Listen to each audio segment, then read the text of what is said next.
Okay, Jerry, that was wonderful. We did get a lot of questions. So the first one, several people mentioned that a lot of their bushes were burnt last summer during the heat, and they want to know how to prune them or when they should prune them to take care of those problems. The heat dome damage is a major issue, and the problem is often we can see the immediate damage in the kind of dried out foliage, but we don't know what is the extent of the damage to the rest of the plant and if the damage is permanent. So what I would advise is, if you're not in a rush to get rid of something that may look unsightly, wait until at least this spring, the growing season, and see what is still growing and doing well and what is not. Then make the decision on pruning. Okay. And I know this for a fact because I attended an OSU webinar with all the researchers studying trees, you know, the foresters and other people. And they were talking about the same thing. They were saying, you know, these trees in forest look burned, and they actually took diameter of the trunk and the branches, and they found with the heat dome, some of the tree trunk and branches actually shrunk. Can you believe that? I mean, I never even thought of that. I just see the scorched leaves. I see superficial things, but I didn't think anything is really permanent. So anyway. Wow. Hard to tell. Yeah. So we're all learning together. Yeah. Okay. We had several people that came, and we invited here from Central Oregon. So they wanted to know if altitude or harsh winters, if that's going to impact the pruning, and what should they do about the timing of it, because they have more snow, they're colder. So what should they do? Yeah, I think the growing season, in addition to the extreme temperatures, makes Central Oregon a much harsher environment than in the valley. But I think the same rules apply. So instead of saying prune in January or February, just think about prune in dormant season and look at your plant and make adjustments for when is the plant still dormant in your climate. Right. Okay. You talked a little bit about it, but we had a couple people ask questions. What is it really necessary to seal a cut of a large branch? And then the other person said, well, what about branches that are broken off or torn off and the wound is on the trunk of the tree? And they also wanted to know, will sun scald or the trunk splitting, will that heal itself also? It's hard to say. It's usually a large wound is much more challenging. Without a collar, it's further a problem against the tree healing that area because it doesn't have the tools available. But it doesn't mean the tree is just going to die for sure. So what I would recommend is, again, kind of wait and see if it's something that you really want to keep. But if not, sometimes a tree that is so severely deformed may not be worth saving if you have the option of starting a new one. But the ones that will heal themselves, they are not to use wound seal. Oh, you know, the store-bought wound seal on any of it. Thank you for clarifying that. Extension recommendation is stay away from wound seal, save your money. The reason why wound seal is not a good idea is because as soon as there is a break in the trunk, all the pathogens, everything is already there, you know, waiting to attack it. And when you put the seal on, you're actually protecting all the pathogens and keeping them right next to the tree so they can go to town and do their magic. So it's not a thing we recommend. Okay, great. we had several people, but you already mentioned that next week at noon that you're going to be do fruit tree pruning. We had several people ask about fruit trees, but that will be covered next week. So that's I good just want to know. mention that fruit tree pruning is definitely something that in some respect similar to pruning ornamentals, but in many respects very different. With the ornamentals, I usually do not advocate severe pruning unless it's, we really have to justify making a drastic cut. But in fruit tree pruning, drastic cut is the norm. If you don't prune your fruiting plants, that's fruit trees and shrubs and vines, you're not going to get a harvest. You're going to have a horrible mess the following year. It's just not going to work. So it's almost the opposite in many respects. And I'm quite excited about this class because I've always loved teaching pruning, but I always love doing hands-on pruning because, it's just so much fun because every cut is a challenge and an opportunity. And so just last weekend, I went to this home garden and pruned the heck out of so many fruit trees and took pictures before and after and every step in between. And so I've added a whole bunch more photos to the PowerPoint, and I'm just so excited to share that information. And I'm sure that person appreciated the help. I should say that it was Jane Collier's orchard. I love the help. It was great. I learned a lot. Okay. We had a lot of people ask about the timing of the pruning of certain things. Now you covered that a little bit in your class, but I'm going to just go through this list and you can tell me the timing, spring, fall, whatever. Roses, the best time to prune roses? Late winter, before new growth begin. Okay. Oh, except for the once bloomers. Okay. And hydrangeas, you mentioned that a lot, different. Hydrangea, it's 2 different times. If they prune on last season's wood, you will prune after the flowers are over. Right. So if they grow on this year's wood, then you prune, like February, March. Okay. Right. So with hydrangea, the key is figure out what kind you have. Yeah. Yeah. Perfect. Lilacs, the best time to prune lilacs? After they bloom. So it's probably like May, June-ish. Yeah. Yeah. Okay. Barberry? Barberry, I would prune them. Well, is this evergreen or deciduous? Japanese barberry. Japanese barberry? I'm not sure. I don't. The gentleman didn't say. I'm not sure. The deciduous barberries, I think prune them when they're without leaves. It's much easier to see the structure in the stems.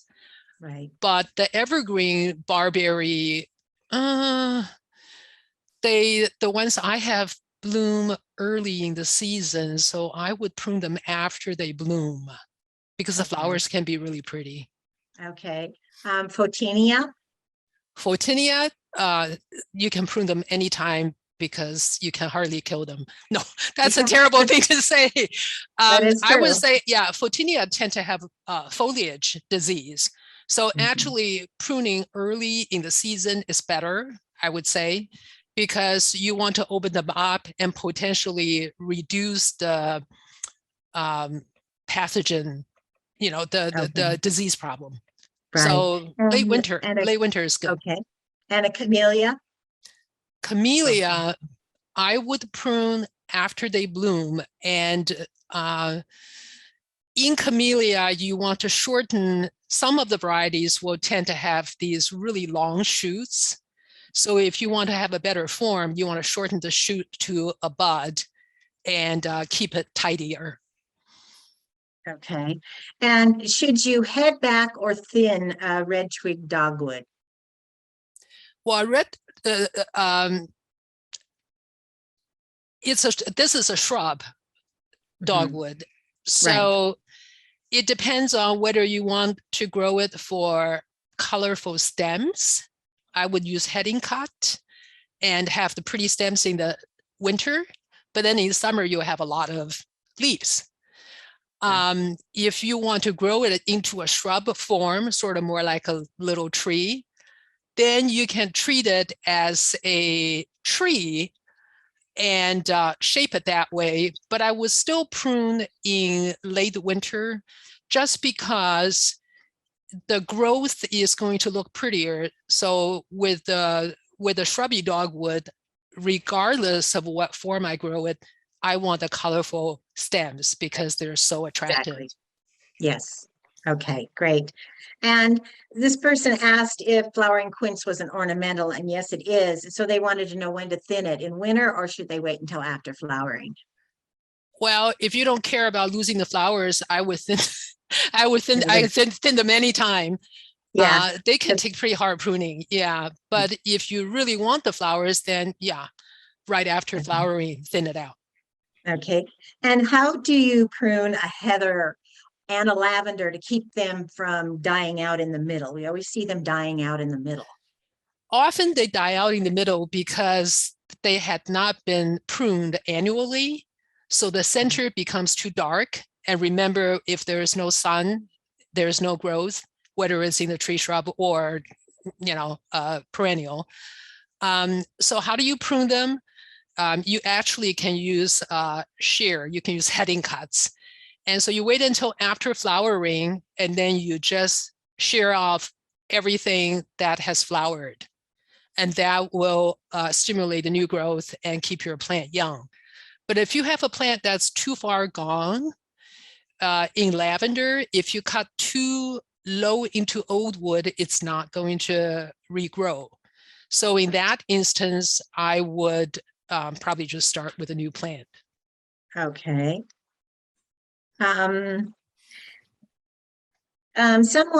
We had a couple people ask about the Japanese maple trees, and you did talk a little bit about that. But this person wanted to know how many main branches can they cut off without losing that weeping look to it?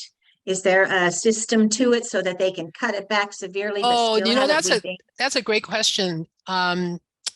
I forgot to mention the 1/3 rule in pruning.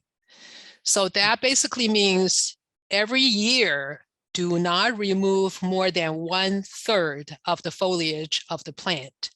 And that may be helpful in the person who want to make a big cut in the Japanese maple, the weeping form. Just kind of estimate roughly, how much foliage are you removing? And if what you want to do is simply too drastic for the plant, because remember, the pruning is really putting the plant on the diet, and too much is not a good thing at once. We want to kind of slowly do the diet. So you might break up the pruning into 2 or 3 years, and hopefully that will make it easier on the plant and give you a better result. Okay. You talked, and you had a picture of a Styrex in your presentation, and you talked about it because to stimulate, to have all that beautiful color on it. But this person wants to know, should she do the branch correction in the summertime so that it doesn't stimulate the growth, because her Styrex has side branches that are shooting out from the side. So she wants to know, I guess she mainly wants to know when she should do that. Well, if these are small branches, you can cut them in the summer, just either head it back or thin it out, remove the whole thing. But if there are a lot of them, then I would have to go in there. I mean, this person should take a look at the overall structure and try to figure out, is there something that should be fixed more at the structure instead of individual stems. Oh, this is Spirea, not Styrex. Yeah, okay. So I showed a picture of Spirea and Spirea japonica. Okay, the kind of the messy looking shrub. Wasn't the Styrex that tall tree that you had all the nice red branches going out? Nice red branches. Oh, that's a salix. That's a willow. Oh, that's it. Yeah, that's a willow. Oh, okay. Okay, so with the question about the willow. Wrong word. This is a Styrex.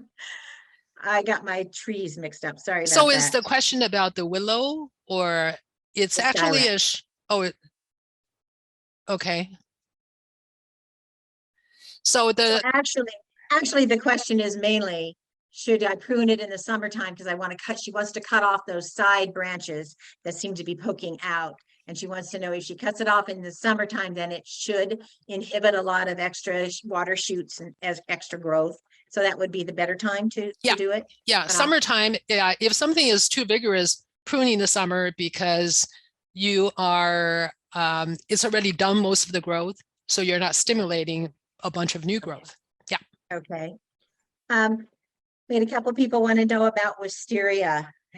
Does it need a big support, and should you prune it several times? Well, you know, in theory, to do the wisteria justice, you should have a strong support because the flowers are really beautiful and you can have this, you know, massive effect of the flower. It's really what the plant looks best. But I grow I grow a wisteria and I do not give it what it needs. So I just train it to a single trunk.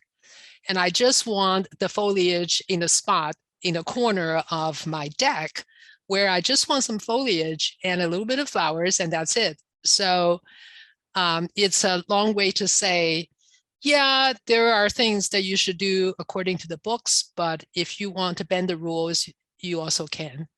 The beauty of wisteria is they're very vigorous. So once they're established, again, you almost cannot do wrong. And in pruning wisteria, it takes quite a lot of hard pruning in order to keep it in a good form. And people may want to search because Neil Bell, I think last year, talked about pruning wisteria, and Kim Pokorny wrote a little story through the Oregon State Extension. So if you go into Extension website and put in pruning wisteria, I think that story will come up. Okay. When we were talking about the Styrex, Kathleen wrote back to me and she said, my question was about Styrex, fairly large side branches. Styrex and very large side branches. Yeah, she said fairly large side branches. Okay. And then her original question was, should she prune it in the summertime? So, you know, I don't know how big is large side branches, but if it's anything like the illustration I showed that to illustrate how to make reduction cuts in order to subordinate, you know, some branches that are just too big and you really don't want them to be that big. So that may be where the reduction cuts need to be made. And yes, you can make it in the summer because you're trying to not allow that branch to be very vigorous. To reduce vigor, summer pruning is a good thing. Okay. This person had a Pacific yew. It looks like they want it to look like a tree instead of a hedge. So how much and when parts should they cut off to make it more into a tree shape? Wait, they want it to be a tree instead of a hedge? Or if yes. Okay. In other words, it probably, like my yew, it has the branches going all the way down to the ground. They want to see a trunk. So how much and when should they cut that off? I see. Okay, so if it's a mature tree, it's fairly safe to remove the lower branches. If the tree is still young and growing, you want to keep the lower branches, the laterals, in place because they help build the girth. They build the thickness of the trunk. And so you end up with a trunk that's wide at the bottom and narrow on the top. If you remove the lower branches too soon, you end up with a trunk that is like a beanpole. Top and bottom is about the same, and that is not a healthy form for a tree. Okay. So the answer is yes, you may take it off, but you know, make sure that your trunk has a good taper, and then you may remove it. And another thing that if if she wants the yew to look more like a tree, she wants to think about getting close up and look at where the branches are coming from, really look at the framework of the tree, and maybe do some selective thinning of the branches. Because one thing I've learned is shrubs tend to have leaves kind of all jumbled together, and that's the mental picture of a shrub in our mind. But trees tend to have branches and distinct layer of trees, of foliage. And so in our mind, trees should have kind of layers of leaves instead of leaves all bunched together. So she wants to look at the yew and see if she wants to remove some of the branches and create some void and space between the branches so the tree looks like it has layers. And that is the simplest way to make conifer look like a tree and not a shrub. Okay, that's a great answer. A couple people, one of them has a large gangly rhododendron and wanted to know about how much to cut them down. The other person had a rhododendron that got really burnt last year, and they want to cut it down, but they also need to move it to a new area.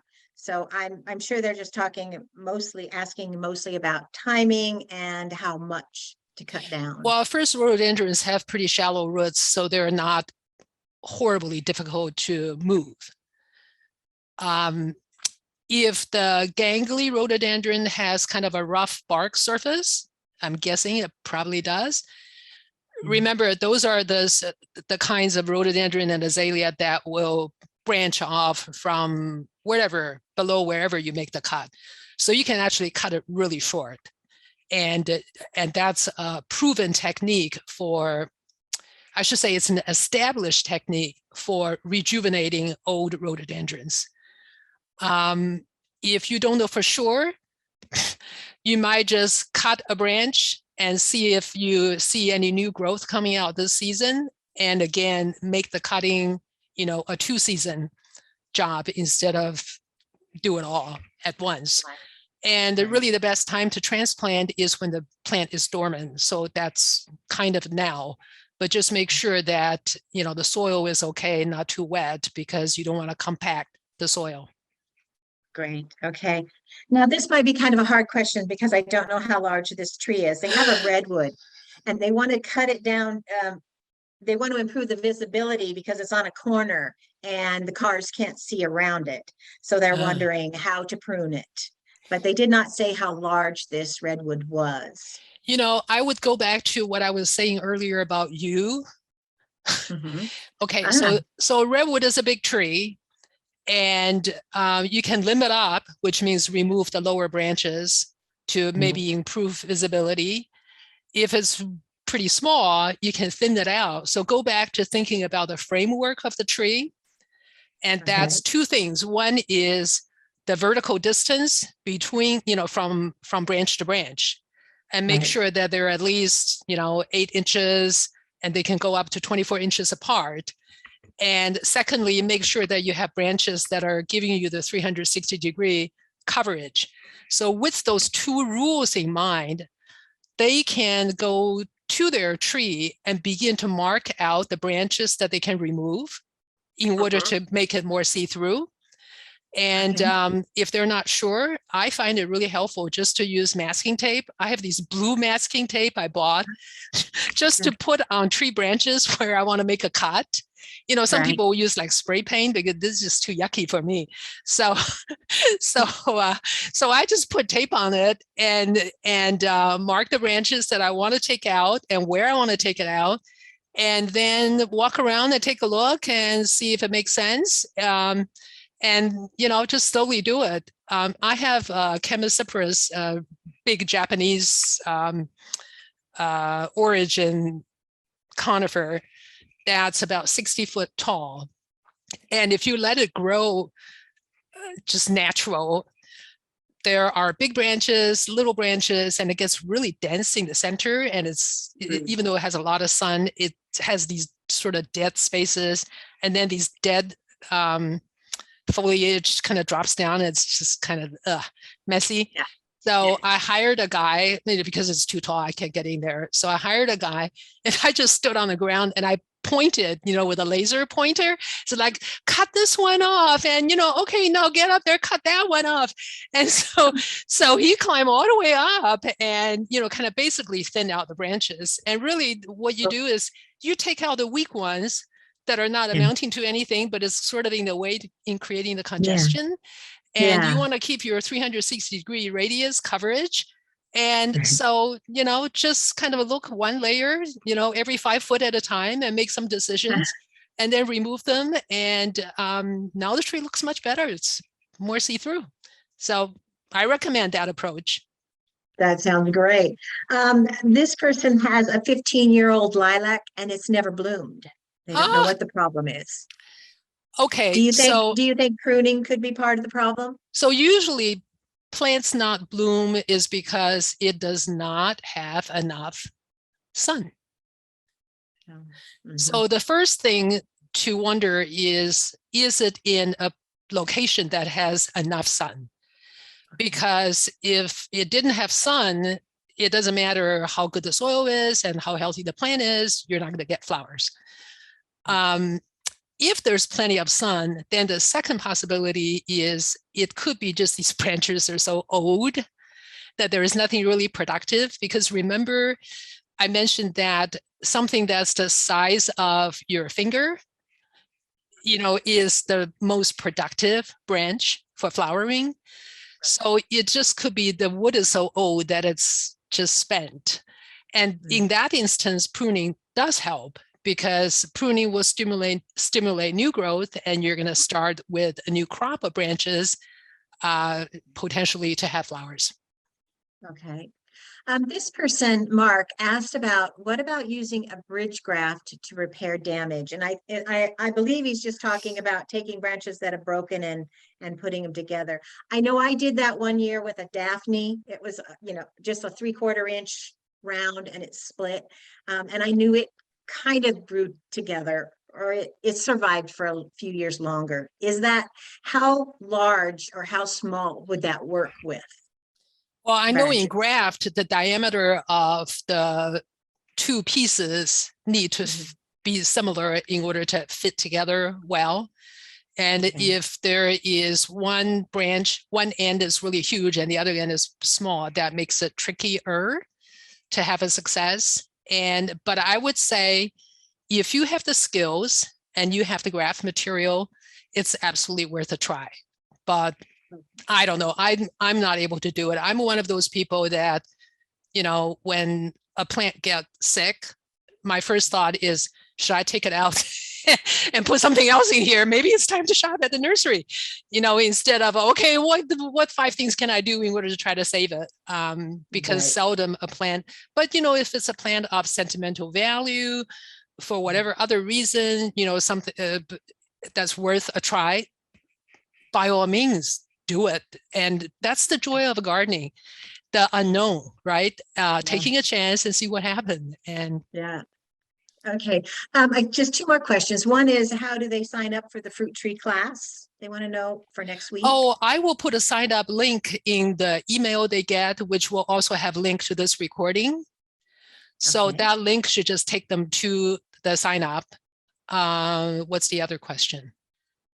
And the other one, it looks like Patty might have already answered it. I looked at it once. This was a master gardener that asked about copice, C-O-P-I-C-E. Coppicing, coppice. Yeah, I had to look that up to see what it was. Can you explain what that is? When I was talking about the not dogwood, the Catinus, the smoke tree with the beautiful golden foliage, the photo that I show actually is an example of coppice. So coppice is basically cut really close to the soil level. Usually it's anywhere from 2 to 6 inches above the ground. So you're basically cutting the stems to stub. And you have all these stubby looking things laying there. It looks really pitiful, but from there, you end up with all these new shoots come out, and they just have gorgeous and big foliage. And so coppice is usually done that way. You create a kind of a framework, you cut them close to the ground using heading cuts. So it's the opposite of, thin things out and make it look great. coppice is a mess of a picture to show. And you can do that to the shrubby dogwood, to the willows, to the catinas, the smoke tree, if you want to get good foliage or colorful stems. Okay, this also might go with what you're just saying, because I had that question. Somebody said wisteria, not wisteria, but oh my gosh, now I forgot it. Yeah, wisteria. Okay, I guess Oh, Cheryl answered Weigela. that question. Somebody putting Weigelia, Weigela. thank you. That's Yeah. it. I knew it Oh, had a yeah. W. You know, She wanted to know about the Weigelia, and you explained to me recently how to cut mine. So yeah. So basically, good. the stems come from the ground. So it's kind of the same similar approach as that spirea example I showed you. Right. So you can have lots of stems come up from the ground, and then if all of them are allowed to grow, it just become a really thick and dense top. And so what you want to do is start close to the ground, look at all the stems coming out from the ground, pick out the oldest ones and remove up to a third at the ground level. So immediately the plant's going to look different because it's going to be more see-through. And then you want to look for anything that's crossing, anything that's really weak, remove those. And that will give you a more open format. And then you can head it back if you want. Or if you like the height, then just leave it. And you can also remove the flowers after they bloom. So deadheading is always a good thing. But that's very light amount of pruning. Well, we had just one more question that just came in. What about Heebies? We'll let that be their last question. Well, Heebies actually have old wood and new wood. So when you look at your Heebie plant, you can see where the new growth are coming from. And usually even in the old wood, there could be some new growth if it's exposed to sunlight. But for me, I've not really ever got good at knowing for sure how low can I cut to rejuvenate a Heebie. So I'm kind of chicken. So I usually will just wait until the new growth has started and see where the lowest one is. And if I want to reduce the length, I just reduced it all the way to, the lowest new growth. That's it, Sherry. That's it? Yay! That's